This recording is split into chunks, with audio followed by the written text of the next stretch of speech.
അടുപ്പ് കത്തിച്ചു. നമ്മൾ ചീനച്ചട്ടി തന്നെയാണ് വെച്ചിരിക്കുന്നത്, പാനൊന്നും വെച്ചിട്ടില്ല. അതിലേക്ക് എണ്ണ ഒഴിച്ചു കൊടുക്കുകയാണ്. എണ്ണ ഒഴിച്ചു. എണ്ണ ചൂടായി വരുമ്പോൾ നമുക്ക് അതിലേക്ക് ഉള്ളി ഇട്ട് കൊടുക്കാം. पनीर बटर मसाला बनाने के लिए सभी सामान इधर रखा है.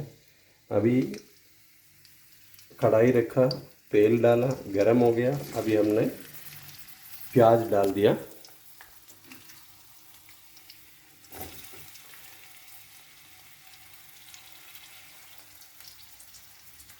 प्याज के साथ साथ अभी आपने ये काजू भी डाल सकता है. काजू भी साथ में डाल दिया. अभी प्याज और काजू अच्छे तरीके से भुना हुआ है. अभी इसके लिए मसाला डाल देते हैं.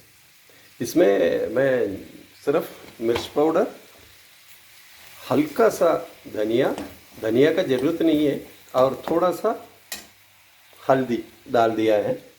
अभी इसमें टमाटर डाल देते हैं. अच्छी तरीके से इसको मिक्स कर लें.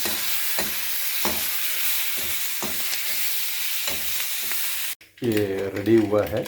अभी इसको एक जार में डाल के पीसने के लिए रेडी कर देता हूँ. मसाला അരഞ്ഞ് വൃത്തിയായി വന്നിട്ടുണ്ട്. ഇനി ഇതിലേക്ക് ചീനിച്ചട്ടി വീണ്ടും വെച്ചു. അതിലേക്ക് സ്വല്പം ബട്ടർ ഇടാം. ബട്ടർ ഇടുന്നതോടുകൂടെ അല്പം എണ്ണ ഒഴിച്ചു കൊടുക്കാം. എണ്ണ ഒഴിച്ചു കൊടുത്തു. ഇനി അതിലേക്ക് കുറച്ച് ഗരം മസാല, നിങ്ങളുടെ അടുത്ത് എന്താണോ ഉള്ളത് അത് നമുക്ക് ഉപയോഗിക്കാം. മസാലയൊക്കെ നല്ലപോലെ വന്നിട്ടുണ്ട്. ഇതിലേക്ക് നമുക്കിനി മുറിച്ച് വെച്ചിരിക്കുന്ന സിംല മിർച്ചിയുടെ പീസസ് ഇടാം. അതിനുശേഷം ഒന്നുകൂടെ നന്നായിട്ട് ഇളക്കി കൊടുക്കാം. സിംല മിർച്ചി ഇഷ്ടമില്ലാത്തവർ അത് ഉപയോഗിക്കണമെന്നില്ല. പക്ഷേ സിംല മിർച്ചി പനീർ ബട്ടർ മസാലയിൽ ഉണ്ടെങ്കിൽ അതൊരു പ്രത്യേകതരം ഒരു ടേസ്റ്റാണ്. ഇനി ഇതിലേക്ക് അരച്ച് വെച്ചിരിക്കുന്ന മിക്സി ജാറിന് ഒന്ന് വെള്ളമൊഴിച്ച് ആ വെള്ളം കൂടെ നമുക്ക് ഇതിലേക്ക് ഒഴിച്ചു കൊടുക്കാം.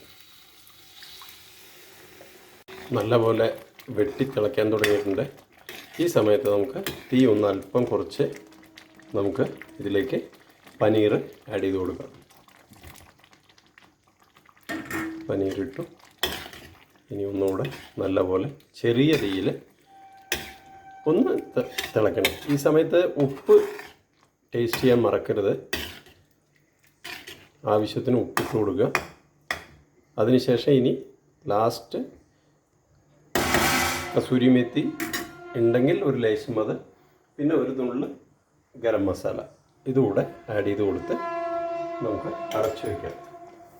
കസൂരി മെത്തി ഉണ്ടെങ്കിൽ മാത്രം സ്വല്പം ആഡ് ചെയ്ത് കൊടുക്കുക. അടച്ചു വയ്ക്കാം.